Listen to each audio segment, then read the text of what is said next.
I love it. I love this energy because we've got beginnings coming up here, right?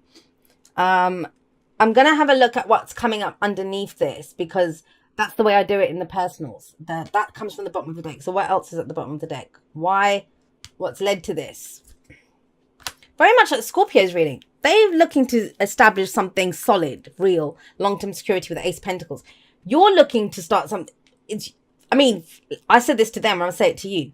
To have gone through this shit, and this is the shadow of all the crap that's ever happened in the past. The difficulties, the betrayals, the deceptions, the lies, getting stabbed in the back, just, whatever it is. The nightmare of everything that's gone in the past. But then to come out of that, because that's the completion of that cycle, right? It's done. It's finished. It's gone.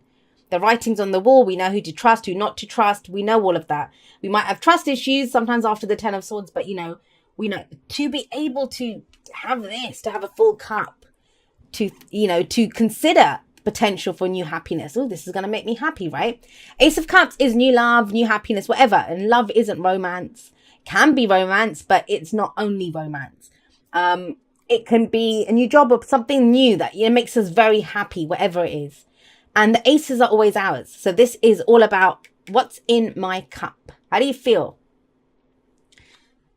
Amazing to have that kind of hope, that kind of positivity, that kind of striving for ultimate happiness. Because don't forget, the cycle begins with the Ace of Cups, but it leads us to the 9 and the 10 of Cups, which is that happily ever after, heart's desire kind of energy.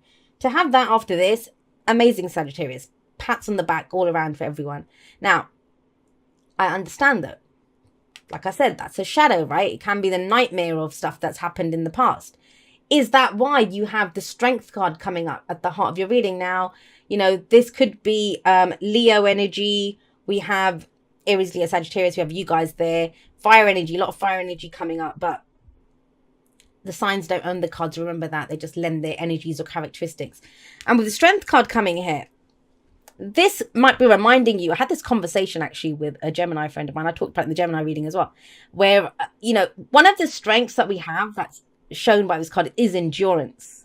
It's know that you have the strength because you've endured so much with that 10 of Swords, right? But it's about inner strength. It is the strength to overcome any obstacles that might be in the way. And remember, she's the one that has the strength, not the lion.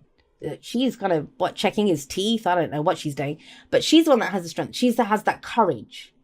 This is not about, letting passions run too high or getting angry or any of that kind of forceful stuff. It's not the more animalistic side of ourselves. It's control over that. But still having the courage and the strength to go forward. And I'm kind of getting that link to this. Whatever happened in the past. Because have a look at what happened in the past. We have the 7 of Wands coming up. This is defensive energy. Also, I want to say, when the 7 of Wands comes up, we're very busy dealing with the crap that's coming at us, right? Those wands coming at him. That's why he's braced for impact. He's defending what's his. And that's what the 7 of Wands is. Standing your ground. And that's what it's been like for a lot of you for a long time. It's amazing, trust me, to get the Ace of Cups. And there's one card on its own. The Ace of Cups is pretty beautiful anyway. But when we look at the other stuff, when we look at, the hope and the love and whatever else you have in your cup that comes up here, coming from a place, it's born out of this. It's born out of this defensiveness, having to deal with, like I said, crap coming at you, This can also be a time where we can't express. We can't put our energy out into the world because we're so busy dealing with what's coming at us. How can we express anything? All we can say is no, stop, no more. I'm not dealing with this anymore. I don't want this anymore. And the 7 of Wands, it does say, it's nothing to show that you won't succeed. So you've kind of been in the fight. It's that warrior spirit card for a while now. This could be last week, last month, last year, a few years for some people, right? Where does that lead? We have the Queen of Wands coming up in the present. I love it. I love it.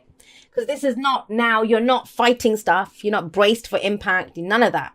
You're getting ready, or you are ready, your fabulous self, to go step out there, step into the spotlight, to go for the things that you want. No more defending, right? It's about going for it. And she does put herself out there, the Queen of Wands, because she knows who she is. And think about that for a moment. Think about that for a moment.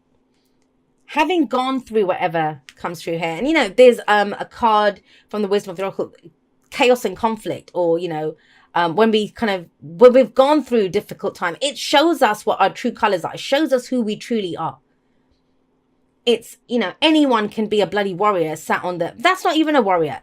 A warrior doesn't come out during peace times. Warrior spirit comes out during times of war. And we all have our own battles. We all have our own wars, whatever those are. Other people, situations, work, relationships, whatever. But you're sitting pretty now with the Queen of Wands coming up underneath the Ace of Cups. Now, I want to say this. If this is a romantic love reading for you, then you're very attractive at this time. I hope you're putting yourself out there. I hope you're, because, this could be a new offer of love coming in or a new start within an existing relationship. But it doesn't have to just be romantic. If you're trying to make new friends, if you're trying to socialize more, she's very social, the Queen of Wands. And I can imagine if you've been dealing with stuff, if you've been dealing with this, you haven't had a lot of time to get out there and have some fun and mingle with people and just enjoy people, right? Do that very Sagittarian thing of just enjoying socializing, being around other people. But nevertheless, I don't want to downplay it. You have strength coming up at the heart of this. So it does require strength. It does require courage. And only you know what you've been through. It's that whole saying, that don't judge anyone. You don't know what storm they've just passed through. And that's the case with you guys. So it can go both ways. I want to say this. It is a general reading. And I want you to understand if someone's a little bit... Because the Queen of Pentacles, or the King and Queen of Pentacles, they are more the kind of physical, traditional, let's commit, let's do this energy. The Queen of Wands and the King of Wands, sometimes they don't always commit. And I'm not really seeing that commitment here. This is about fresh energy, new energy. And it does feel like someone who's testing the waters after a testing time, with this energy that's gone on. So that's okay. Be understanding if that's someone else who's doing that. Or, it kind of feels like, yeah, you're out there, you look great, you're attractive, you're pretty and stuff, but where's this going? There might be some of that. Pause, enjoy it. Enjoy it. Because it is taking someone courage to even get this far, to even have the hope of something new, to put themselves out there. The other thing with the Queen of Wands is she is attractive, like I said, and it can be that somebody might be looking at you and thinking, oh my God, Sagittarius is like too good for me. Or you might be looking at someone else and thinking that. Whenever I see the King, Queen of Wands, we sometimes look at them and think, wow, that person's too amazing for me. Someone that's in the spotlight, right? But there are emotions coming about from this. There is a happiness or the potential for happiness that you can see in this situation. Now, if it's nothing to do with relationships, if this is, I don't know, it's so general and it's so big. The energy's big here because we have strength, because we have the Fool here, we have the Ace of Cups. This could be an overall just more positivity about how you see your life, where you take things. But that's coming from you. That's emanating from you. And it's on you now to take action, to pursue your passions always. Because that's what the King and Queen of Wands do. They pursue their passions. Don't worry about the long term. Don't worry about what the outcome's going to be. Don't worry, just be glad that that's over, whatever was coming at you. Now it's time for you to express your passion, express your energy, put your energy out into the world. And where does that lead? Well, we have the Page of Cups coming up. Now the Pages, I've said this many times, they are very similar energies to Aces for me. So this is a budding emotion. Some new feeling coming in. I will say this. Some of you might be putting yourself out there to think, hey, this looks like fun. Or, whether it's a person, whether it's a job, a project, a hobby, something that you plan to do with your family, whatever it is. And you might get into it thinking it's fun. It's, I can get involved in this. It inspires me to do this. Because you want to take it easy, right? After all of this. And yet there's emotions involved in a great way. I mean, we've got the Page of Cups and we've got the Ace of Cups. That's beautiful energy, but it's the beginning of that. So it could be some emotions coming back. It could be a new cycle within an existing situation or a brand new situation. Brand new. That's the thing with the Page of Cups. And I always point this out, especially in this deck. Have a look. There's that river behind, right? Did he catch the fish in the river? And he loves it. He's nurturing it. He's put it in his cup. But that fish can't live in the cup. It can't live in the cup. It has to be nurtured. It has to be grown. It has to be expressed. Now, is that where the courage comes in? Is that where the courage comes in? Because we've got strength above the Page of Cups. The courage to pursue this, to explore this, to express this. Something new. Something new coming in that makes you feel good. And look at your advice. Your advice is the Fool. And the Fool is very much that energy of, again, there's no guarantees. There are no guarantees, right? And when we go through crap like this, we do sometimes think, well, I don't know if I want to get involved in that. What if I end up having to defend what's mine again? Or if I get stabbed in the back again? They can be that, of course. You know, that's normal human nature to go back to, well, the last time this situation happened, what happened? We kind of go there. But the Fool talks about a leap of faith. It talks about a leap of faith. And why is he's trusting, he's excited, he's happy to go on this new adventure. But why? Because he wants to experience something new. He wants to experience something new. I always see the Fool as very similar to the Knight of Wands. You know, someone who's in it for the adventure, who's in it for the experience. You don't want more of this, right? So of course you're going to go in a different direction. The Fool doesn't have a map.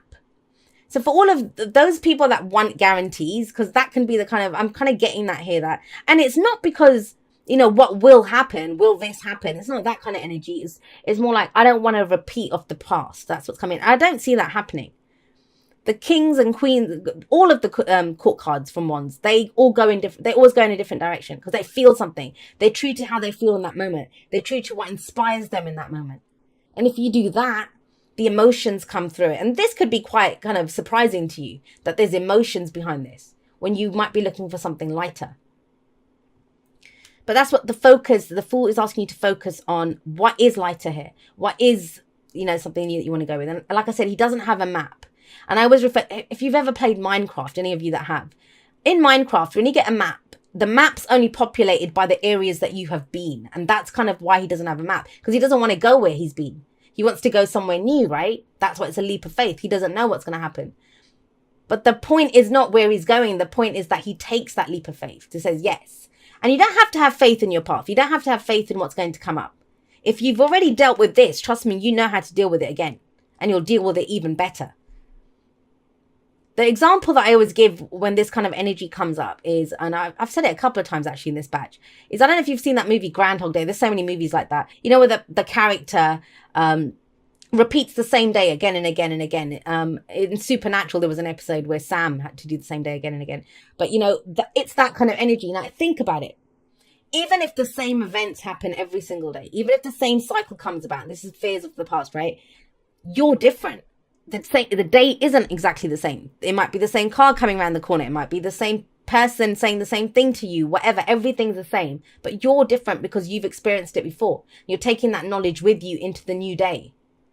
You'll know what to do. You'll do something different. You'll react differently. And that's the faith that you have, that you will know what to do with whatever comes up on your path. You will know how to deal with it. Like I said, it was an amazing Sagittarius season. And I have a lot of Sagittarians in my life, and I've been seeing the changes in them as well. I will see you next time, but that's all for now. Goodbye, my lovelies.